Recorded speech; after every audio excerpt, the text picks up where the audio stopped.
Ladies and gentlemen, welcome to the Rates and Lanes podcast. I'm your host, Rico Muhammad. Down beneath me, that's my co-host, Mr. Chuck Snow.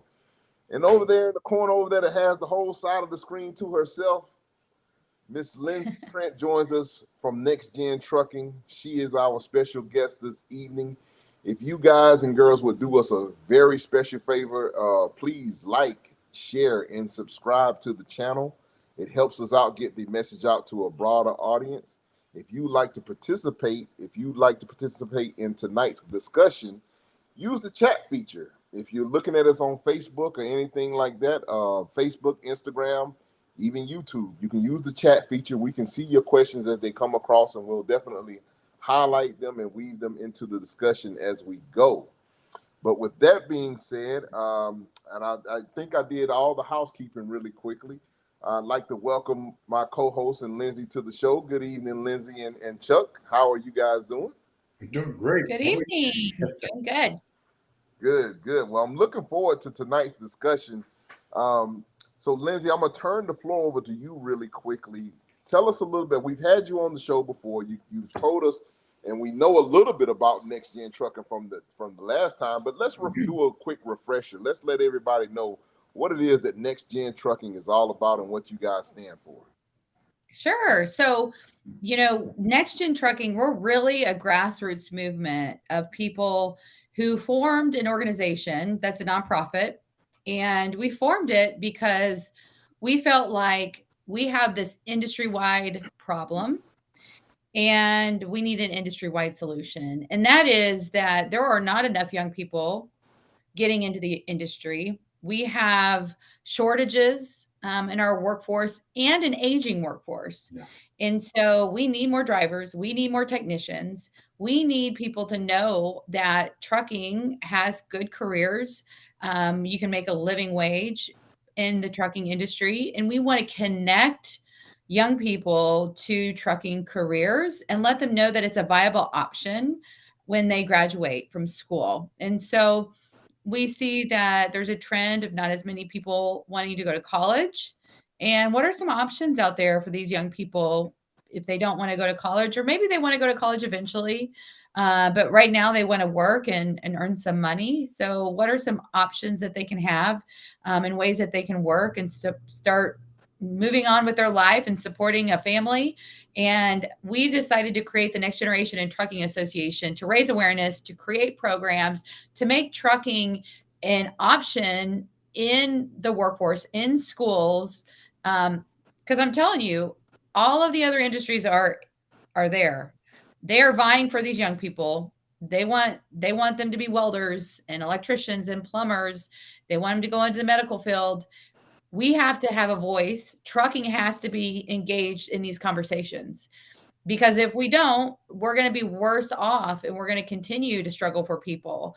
And it's going to get worse and worse because the population, Gen Z, it's a smaller group of people and jobs are increasing, which means we're going to be fighting for fewer people. And so we've got to have a voice as the industry. So we are trying to raise awareness about trucking as a career path for young people.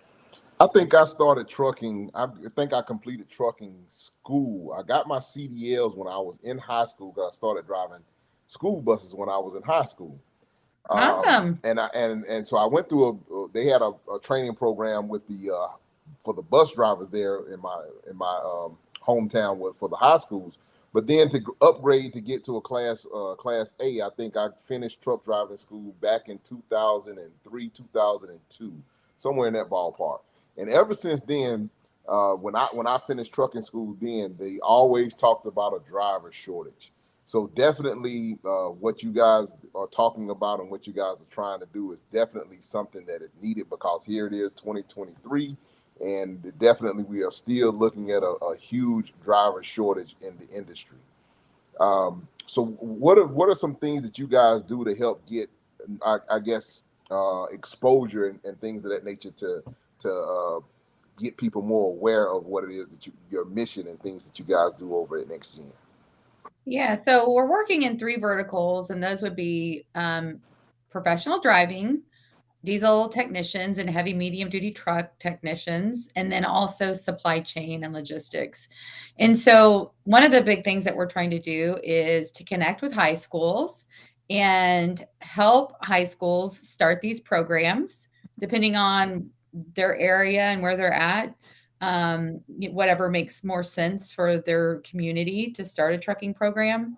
They're starting programs. It just depends on, if you come in there and you say, hey, a trucking program would be great in your community. There's X number of truck drivers employed in your community. Would you consider starting a trucking program? And then also helping companies see value in working with workforce development in reaching young people. There's 26,000 high schools across the country. A lot of those schools have career fairs. They have opportunities where people can come in and talk about their career to classes. And so we're trying to bridge the gap between industry and education and really get the industry bought into the fact that they need to work in their community, in their local school, and really start making a difference in workforce development. And that's what we're trying to help companies see and help companies do. But then we're also involved in community or into student organizations, as well as organizations that make that influence education. So administrators, counselors, teachers that influence education, getting involved in those groups and making sure that trucking is represented as a career path. I think it's great. I really do.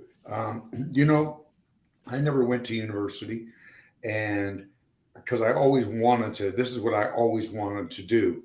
But I had to wait till I was 21 till I could get behind the wheel of a big truck. And I think that's pretty, I think that's pretty common across the continent. The last number I heard to allow 18-year-olds cross interstate line, I think there were four 18-year-olds that had been granted the license and everything else to do interstate trucking. But there may be some opportunities there for younger people to drive a small straight truck, you know, doing local pickups and deliveries. And you start, you know, and before long, I'm sure they'll be able to, you know, start jockeying trailers in the yard. And then maybe if the company trusts them enough, eventually let them do some local deliveries with a pup trailer, you know, and graduate from there. You know, that's all realistic and it can be done. And, you know, some of these larger companies, and there's smaller ones too, I'm sure would be willing to take on an 18-year-old to start maybe working on the dock and, you know, picking up parts for the trucks and trailers and all sorts of stuff.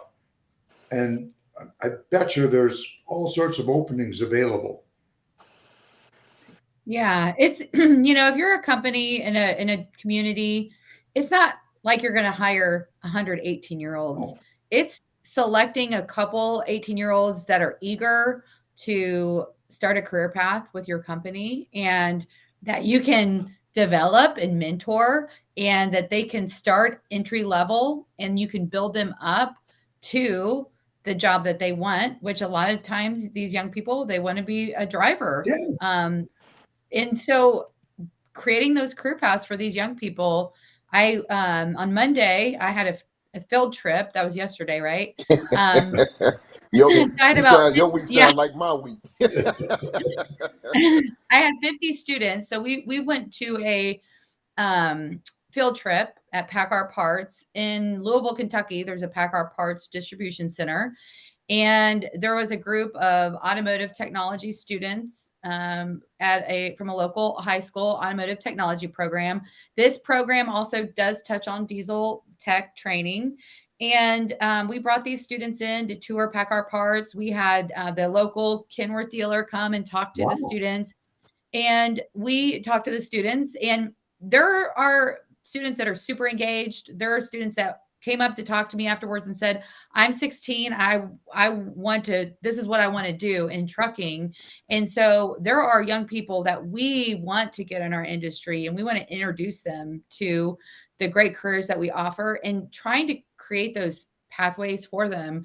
Actually, PACCAR Parts has a co-op program where you can start working for them at 17 years of age.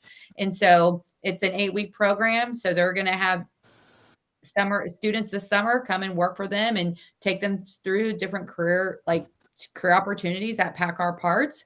And so trying to get other companies to create these types of jobs for 18-year-olds exposed, or 16, 17, You got 18 to get them exposed. young. You know what? You gotta get them young. You Yeah. got to get the younger you get them, and you get their interests locked in, then they don't want to do anything else. They see that there's a great future. You said at the beginning, a living wage. Hell, I think that there's a heck of a lot better than living wage available to those that want to work hard, whether it's a in the dispatch and operations end, or the technical end, repairing and diagnosing and rebuilding transmissions and motors, and then even for trailer technicians, they're in demand. And then drivers, of course, I think they're always going to be in demand. Rico was talking about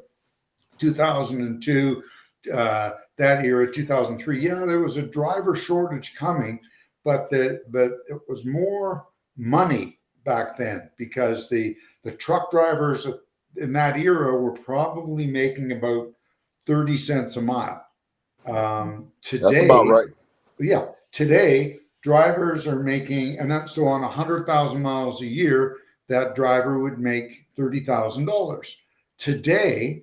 Now, I realize we have inflation, but I'm listening to these ads, and I don't think that they're nonsense. But Walmart, for example, a first-year driver, not first-year driving for Walmart, not, you have to have 3 years experience, I think can expect to make around $100,000 a year. And that's not driving crazy amounts of miles, and that's driving decent equipment.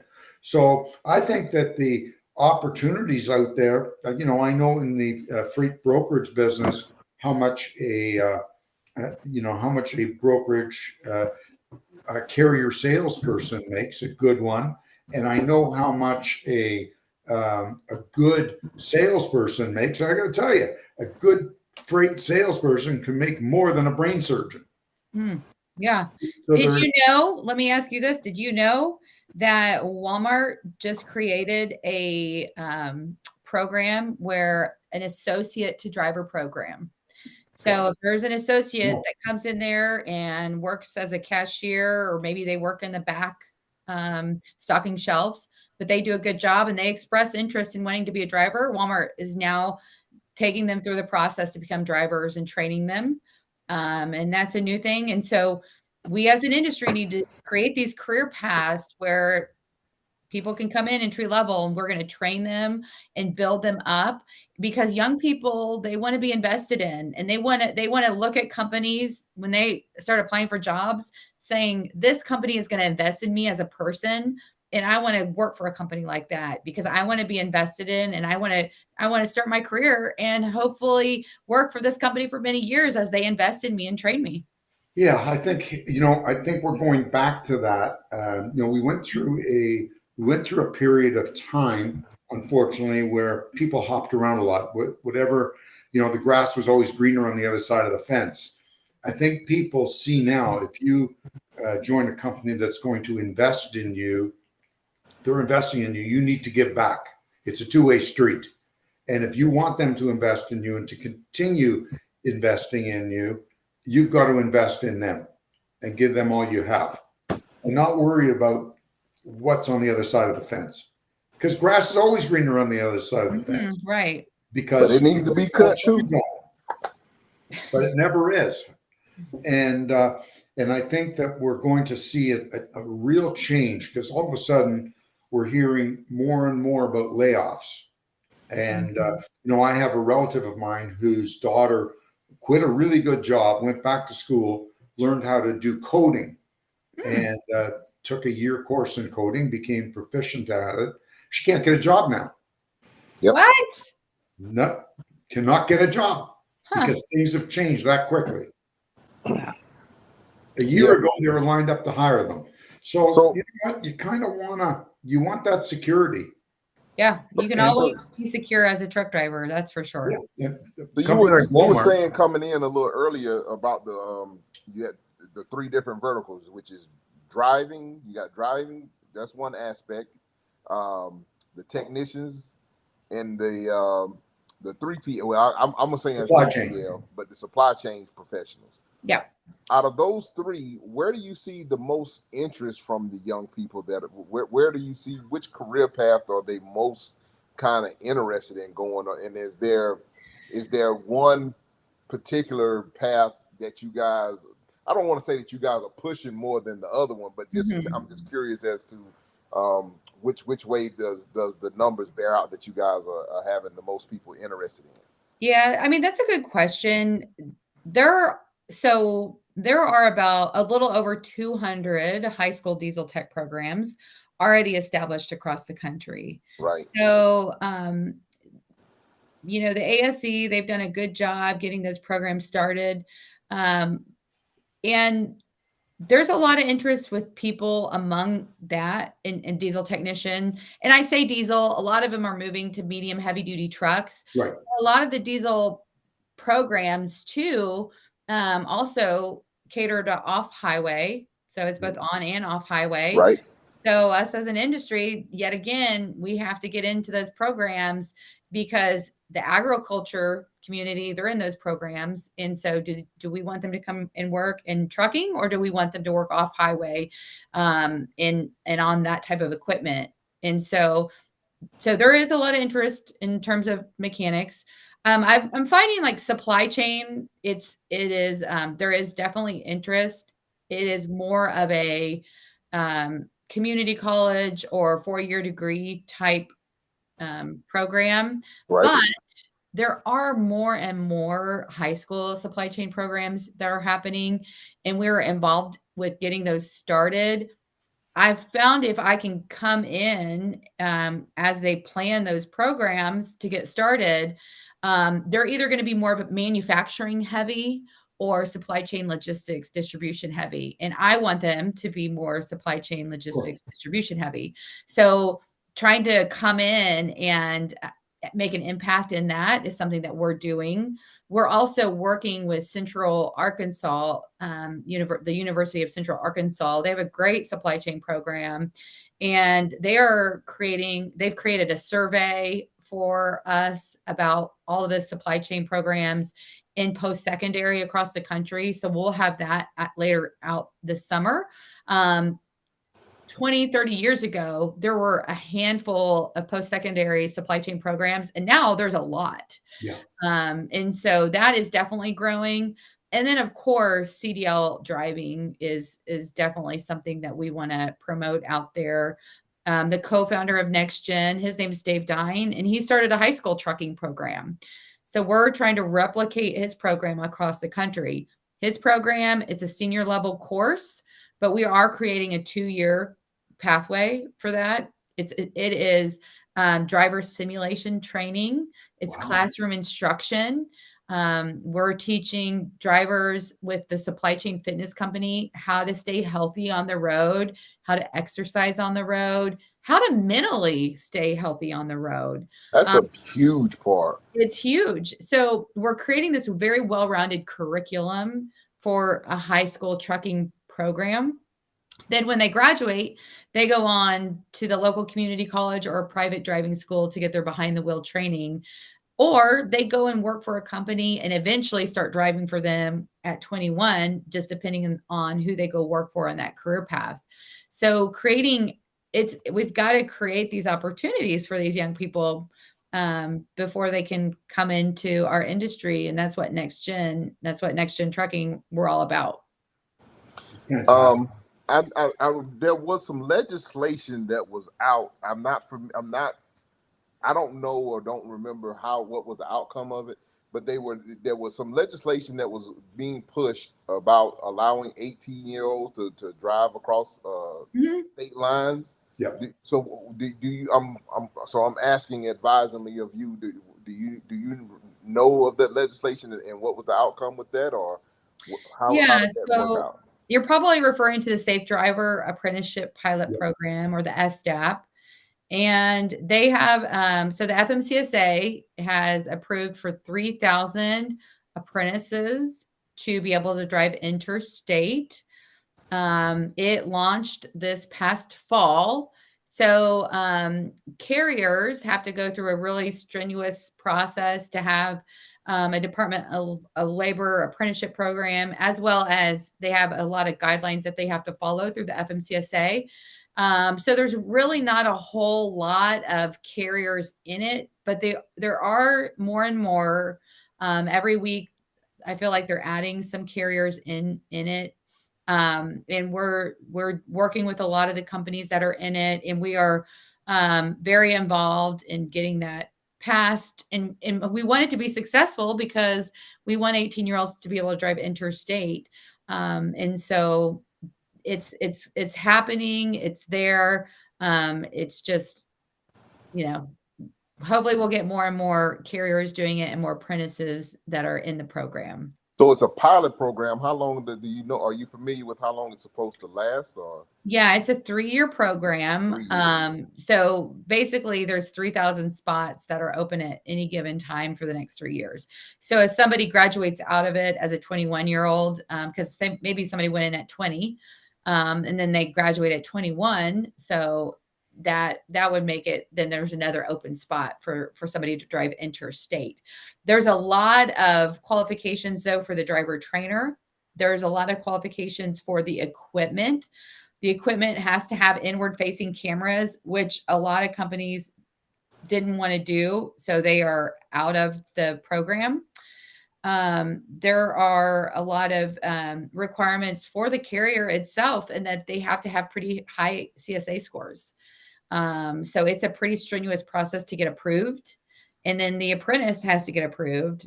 The apprentice trainer has to get approved. And then they have to do a Department of Labor apprenticeship program. So there's a lot of red tape around it that's made it a little difficult for companies to want to be a part of.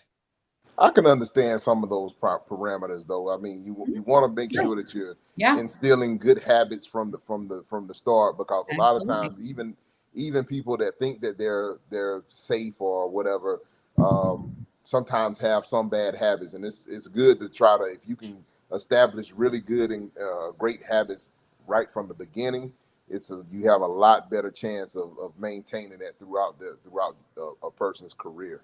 So I can understand that. Rico, let me ask you a question. How many bad drivers have you ever spoken to in your life that admitted they were horrible drivers? Oh, everybody's the greatest in the world now. I mean, exactly. As they say, we're all legends in our own mind. So true, Lindsey. I know that I was talking to somebody at Matt's in Louisville, and at that time there were 3 or 4 students involved in this, or 3 or 4 apprentices. How many are we up to now?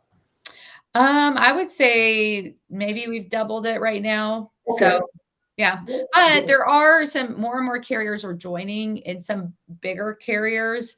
So I think that's going to really help increase the numbers. It's going to take, unfortunately, any real change in our industry has to come from the biggest players. Mm-hmm. You know, and you had mentioned Walmart previously about their program. It's the Walmarts and the Werners and the Hunts and the Schneiders that have literally thousands of trucks that and have thousands of people working that they can do the most good for this program. Yeah.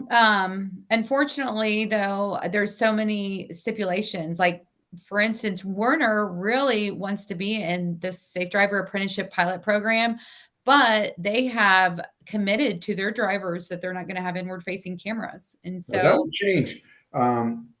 We've had Tommy Rook on the show a number of times. He's our resident insurance guru, and it's not going to be long away until the insurance companies are going to say, no, we want everything with cameras. They are going to, you don't want cameras, you don't buy insurance. It's real easy.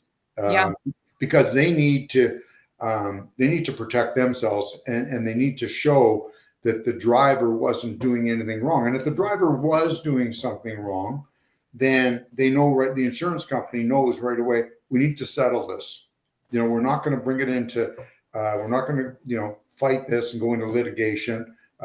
Let's just settle with the family or whatever and move on because we were in the wrong. And that's what it's really, it's a tool. But if you were in the right, that's going to protect you. Yeah, I was actually reading an article. It was either in last week's this or last week's transport topics, but it talked about inward facing cameras and that over 50% of accidents with inward facing cameras, the driver is exonerated because the driver was not the one that was doing it. That's right. Yeah. And, if you look at statistics, it's about 80% of all crashes are not the truck's fault. Mm-hmm. So if the truck driver is not doing anything wrong, he shouldn't have to worry. And if he's doing something wrong, he or she had better stop doing it. Well, ladies and gentlemen, I don't mean to change the subject up too much, but we definitely want to stay in that vein. I was a little bit negligent at the beginning of the show. I didn't put the link to NextGen Trucking, but it's up there now. You can click on the link and go check out the website for NextGen Trucking and see all the things that they're talking about if you want a more in-depth thing. So, and also, Lindsey, if while we're on that subject, I guess I am changing the subject a little bit. What are some things that you guys need to kind of help get the exposure and some other things that you guys or when you get the exposure, what are some things that help increase with the organization? Sure. Well, we're a nonprofit. So any people that want to join our association, and we have individuals that have joined our association. We also have organizations that have joined our associations, truck drivers, technicians, professionals, carriers, dealers, OEMs, because we are a nonprofit that's working on our mission and we need companies to join us to support the mission. But when we get a company involved, it's great when a company can say, we want to get involved and we want to join, but we also want to make an impact in our community. And how can we get involved with our local school system, our local community to start making an impact? And we're creating internal NextGen committees for companies, helping them create those internally to start work on that strategy, that workforce development strategy in their local communities, what they can do, what local schools that they can work with to help with their workforce initiatives. And all of these schools have career fairs. They all have opportunities where people can come and speak. They love to go on field trips. So just helping them get engaged.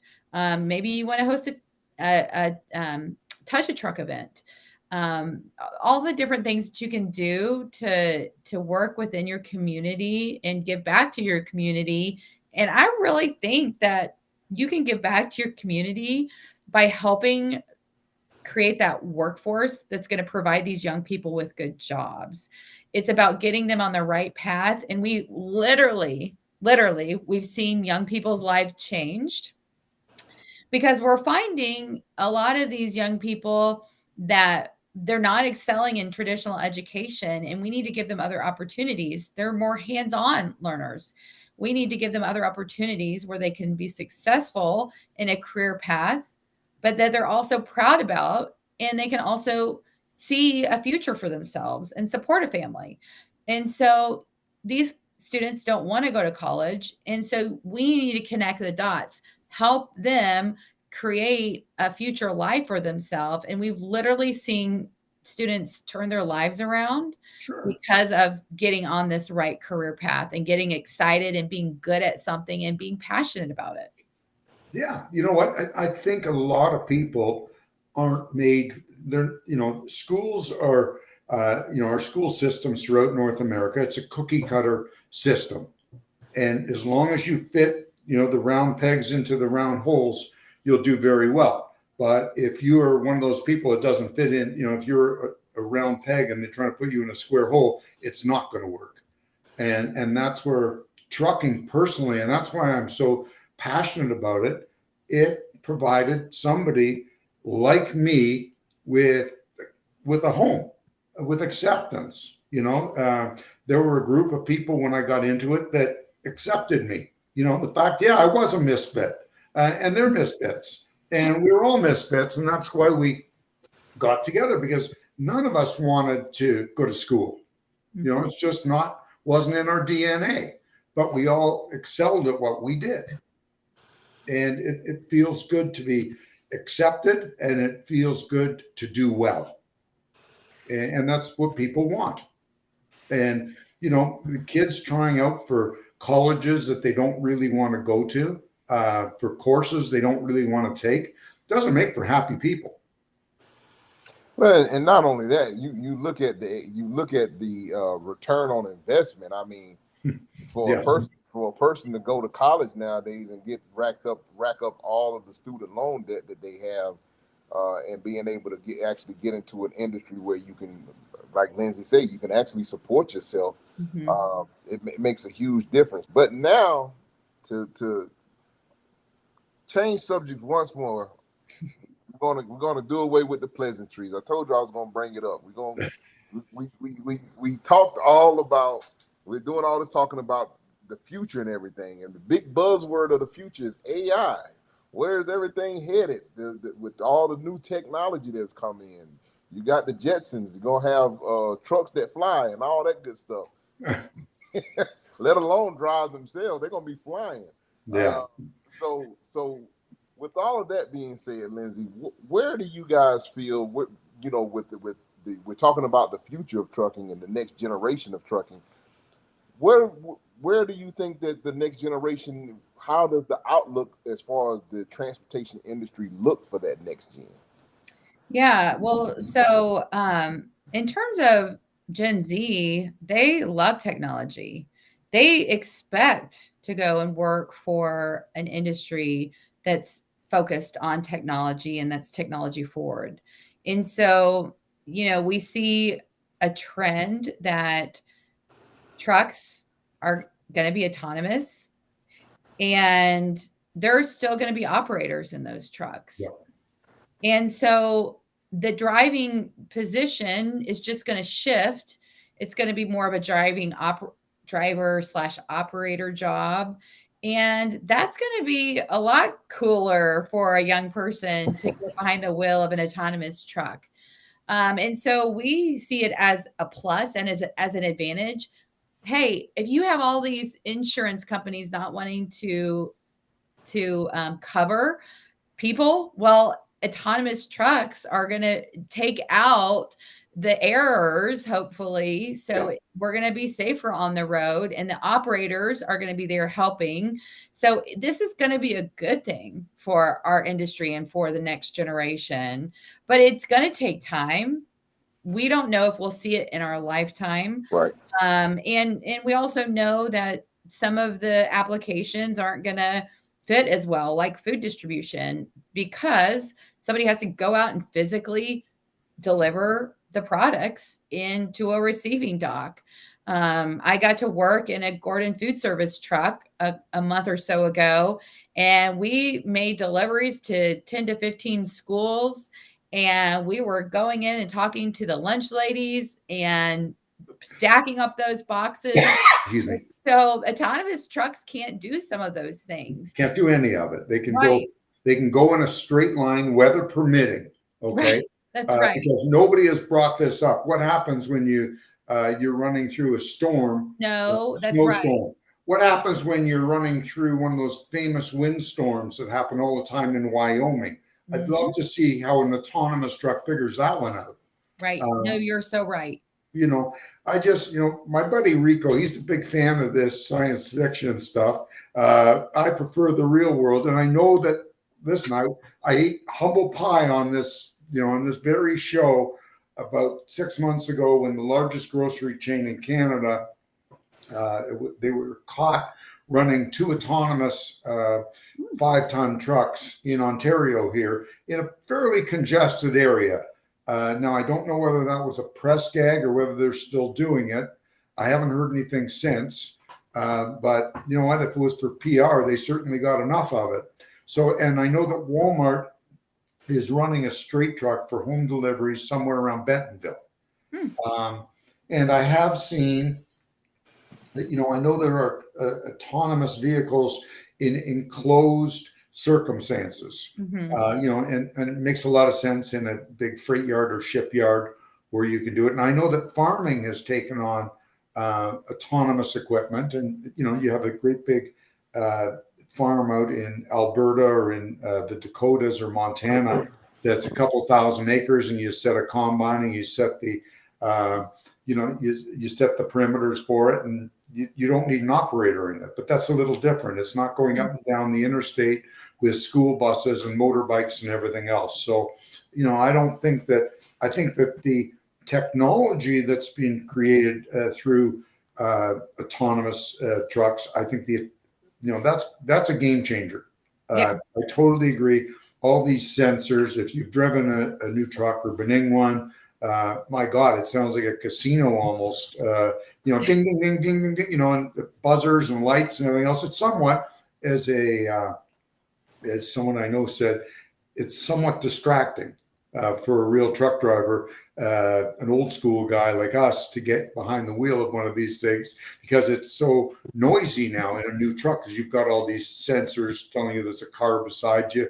And Mike said, if there's a car beside you and you're a real truck driver, you should know there's a car beside you, because that's part of your job. But I understand, you know what? Crashes happen because truck driver doesn't realize there's a car beside him, and the sensor tells him or her that there is a car there.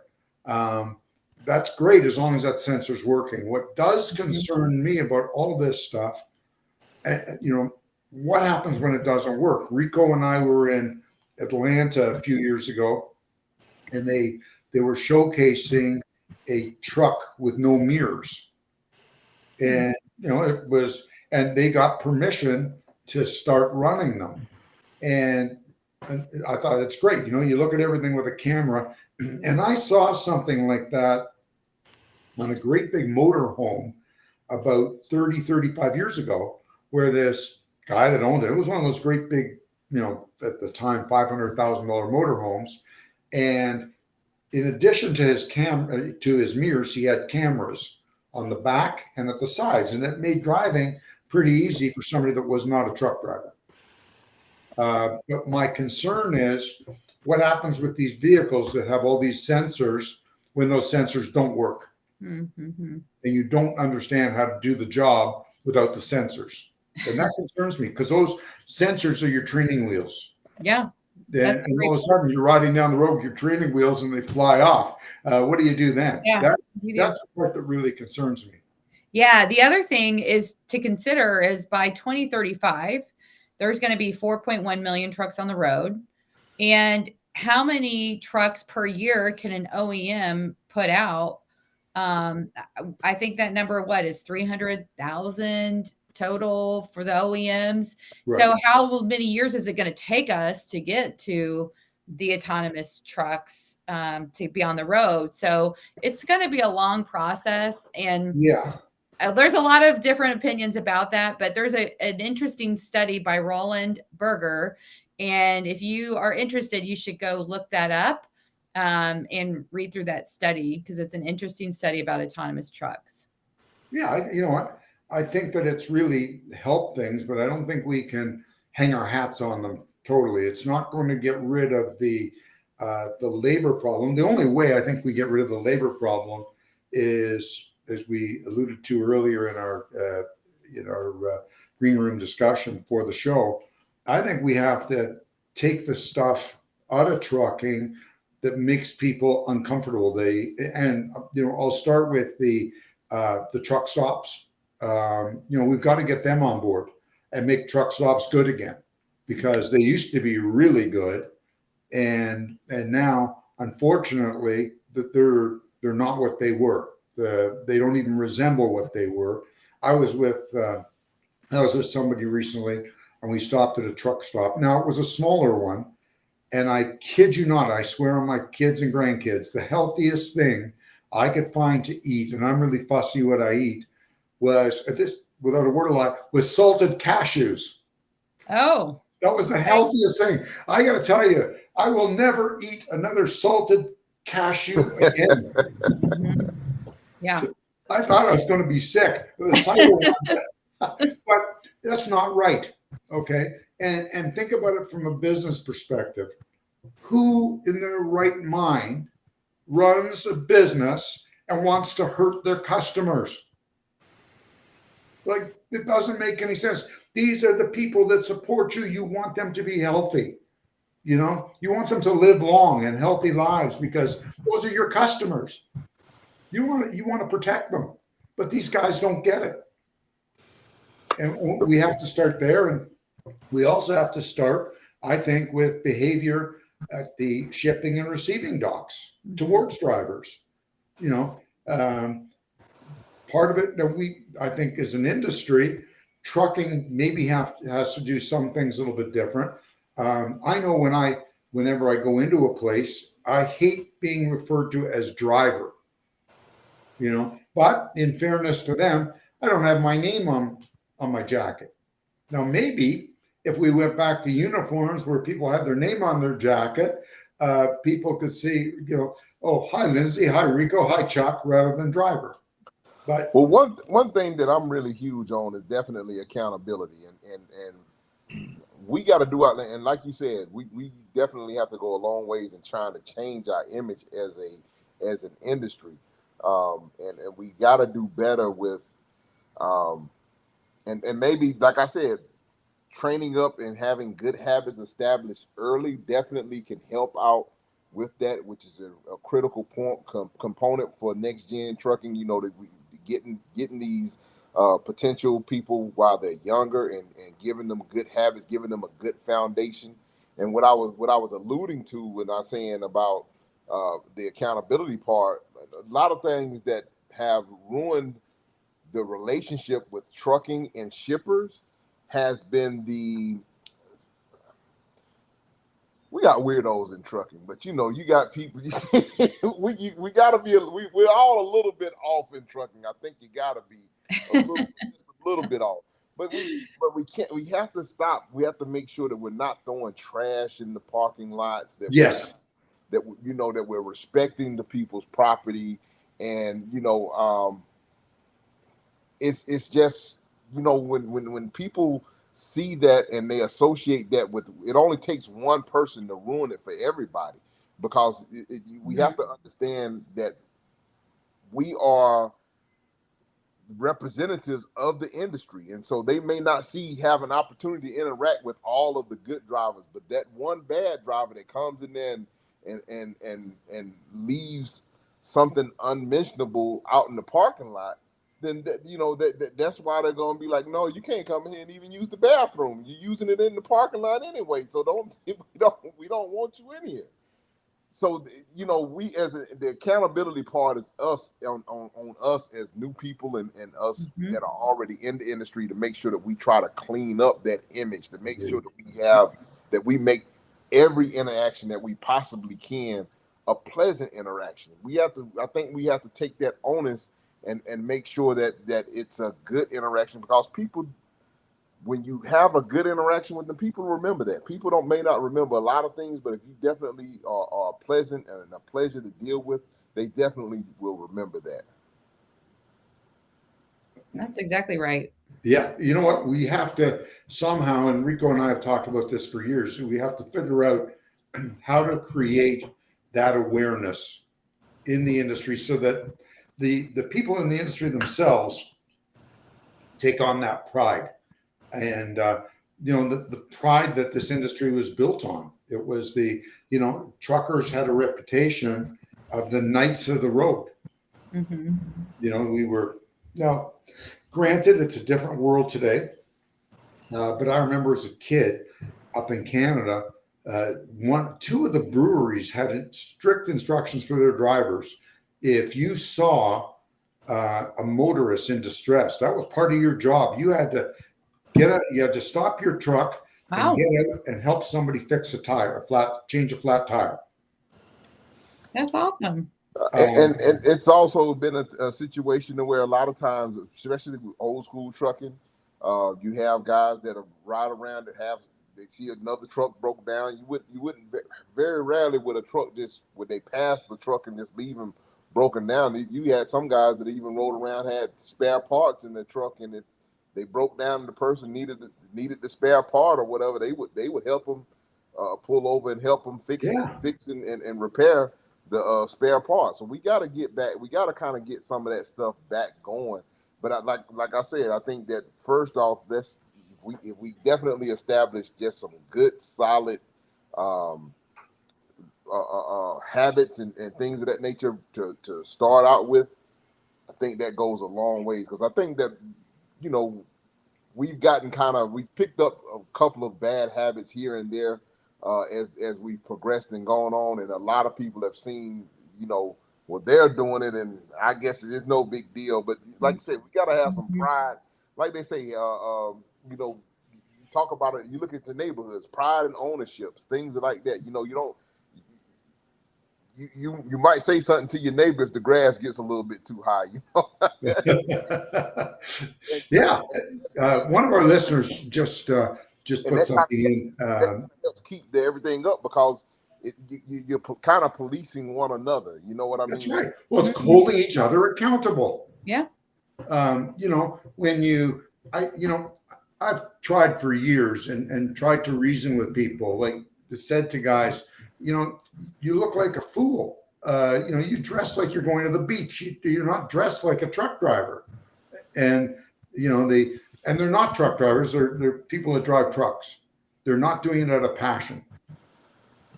Not that they're not good at it. They're not passionate about it.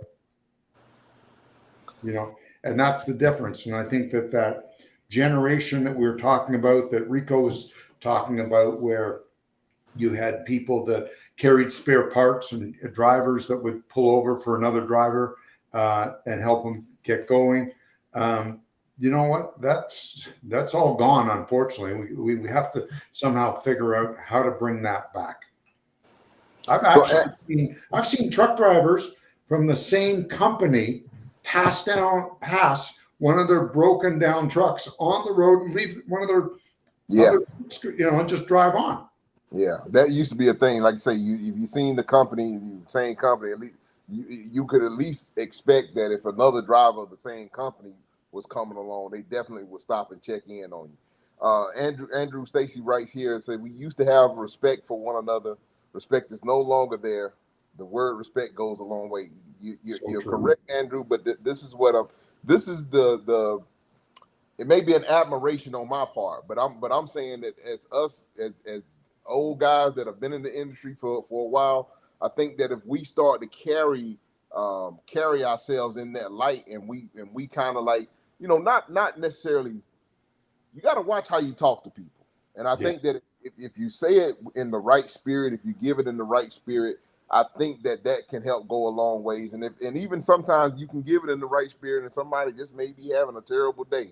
You know, we don't necessarily have to prove how macho anybody are. If they say something back or whatever in a derogatory fashion or whatever, you know, you just let them have it and keep it moving. But at the same time, you know, I think that we just have to kind of set the bar. If we as the old guard kind of help set the bar a little bit, I think that most people will, you know, kind of have an epiphany to themselves and say, hey, you know, okay, maybe let me step it up. Let me do my part, you know, and I think that will help out a little bit. I give you that you're definitely going to have some pushback anytime you do that. But, you know, that's what I think the leaders of the industry, and I consider everyone that's watching our show a leader of the industry. I think because you're not the average person. I think that if you take time out to educate yourself and to watch informational things that pertain to your industry, I think that you are in the top percentage of that industry. So that's how I think of our listeners and our people that follow our show. I think of all you guys as being industry leaders. So as leaders of the industry, I'm charging you guys with that, with leading by example. Well, it would make Lindsey's job a hell of a lot easier. and you know what? We can bring people in and they won't leave if it's a better place. And I think a lot of companies have learned this about how they treat drivers themselves, like trucking companies, and and some of the large grocery chains, they're treating drivers really well. And I think an awful lot of the trucking companies and even the dealers have learned to treat their technicians a hell of a lot better. There seems to be a new respect for those technicians that they didn't get before. So Yeah. I don't, because they don't want to lose them. Yeah, I think everybody's starting to see that they need to make improvements, and we need to continue to make those improvements. And really, I think company culture is a really big thing for young people, and they want to work for a place where they feel valued, where they like the people that they're working with and working for. They want to work for a company that doesn't just care about the bottom line and making a dollar, but cares about them as a human, that cares about their community, that cares about the environment and making the world a better place. And so we have to start thinking about all of those things. And are we doing those things? And are we promoting it out there so that young people will see that this is who we are as a company and as our culture? And is this a company that somebody's going to want to go work for? Because they're going to make choices. And if you don't have that kind of culture, they're not going to want to come work for you. And are they going to want to stay working there? Because I have to tell you, one of the things I learned, having been in business for decades, was that retention was a heck of a lot cheaper than recruitment. Yeah. So you don't want to lose your people because it's very expensive. The insurance company always gave me a really good rate on my truck insurance because we had the same drivers for years and years and years. And they said, when that's one of the things we look for. We look at your safety record, and that mixed with longevity. Nobody hardly has drivers for 25 years. And those companies they're graded favorably by the insurance provider. Well, you get that you have to work at your culture. You have to have time for your people. I don't care what you do, but your strength is always your people. Yeah. Yeah. And you need to make your job better. So what can you do to make the job better? Yeah. But everybody has to work at it, and that's something that, young people it's a different generation. There's a guy out there. I don't know whether you've ever had the privilege of listening to him, Dan Baker. Are you familiar with him? I don't think so. Okay. Dan Baker was on our show once. Rico and I thought we would bring him on. He does this beautiful poem that he wrote called The Trucker Man. And his dad was a trucker and kind of got out of it because the neighbors were talking. This is in the 30s or the 40s. And Dan became a preacher, but he became the trucker's friend. And Dan knew a lot about psychology. And I saw him do this at a number of events. And he would pull people out of the audience, and he would pull a baby boomer, and he would pull a Generation X and another. He would take three people from three totally different generations and ask them questions, the same questions, and get different answers. So you could see the difference in generations. And not that any were wrong.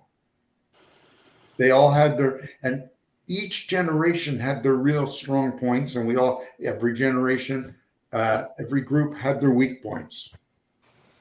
Yeah, that would be fun. That would be fun to hear. Yeah, if I don't know whether he's still on the circuit. The last time, I think Rico and I were together at a NASDAQ convention in Nashville, and he talked to us on a video link. Now that was during COVID. Maybe things have changed, but he was well in his late 80s at that time. So I don't know whether he's still on the circuit or not. But I'm sure their stuff is recorded. I'm pretty sure he has an archive out there somewhere. I hope so. You know what, that poem he did, the Trucker Man, that puts, there's not a person in the room that either didn't have tears in their eyes or the hair in the back of their head stood up. So I'm looking at the time, and I want to, Lindsey, I want to give you the availability here to let everyone know how they can find you guys. Of course, we have your website there right up underneath you. So the link is there. But anything else that you would like to, how can they find you? Where are you guys on social media? What are Yeah. some other things that they can do to get involved and find out more about NextGen Trucking? Yeah, so we are on the social media platforms, and we're at NextGen Truckers. So that's at NextGen Truckers. And you can email me if you have questions or are interested in learning more or getting involved. And my email is Lindsey at nextgentrucking.org. And my name is spelled Lindsey. So that's Lindsey at nextgentrucking.org. You can get on our website, and we have a contact us form. We've got committees we're starting, state action committees. Maybe you have a community where you think, hey, this might be a good place to start a trucking program in the high school. We'd love to meet with that high school. Actually, Chuck is volunteering, and he's going to work the American School Counselors Association. So there's going to be thousands of school counselors at a convention this summer. And Chuck is going to go represent trucking to the school counselors, because these counselors are influencing all of these young people for their career paths. And we need to make sure that they know that trucking is a viable option, and that they should be promoting trucking as an industry to these young people that maybe they don't want to go to college. And so we want to just represent the trucking industry as a whole, and as a brand, as a career brand. And we're hoping that helps companies, and it helps get more young people interested in these great careers. Sounds good. Sounds good. Well, Chuck, it's about that time as well. Let the good people know how they can find you. Yeah, We'll the get ready. easiest way, I'll give you everybody my new email address. It's Chuck Snow 280. That's Chuck Snow 280 at outlook.com. And if you want anything, send me a quick email, put your phone number on it, and I will get back to you. If you're having a problem with your business, if you've got some questions, if you do want to get set up with Traffics, I still know everybody there. I'll take you by the hand and get you set up with the office you need to get set up with. So with that, Rico, I'm going to let you put her in a hole for another week. All right. Well, first off, we want to thank Lindsey Trent for taking the time out, being so generous with her time, Thank and you. coming on the show and sharing with us all the information that she did. We definitely are grateful for you doing so. We appreciate you taking time out to do that on behalf of Chuck and myself and our listeners. For our listeners, please remember, like, share, and subscribe. If you a fan of the show and you've been watching us for a little while, I apologize for tonight. I got the light glare and my big bald head and all this stuff is going on. I moved,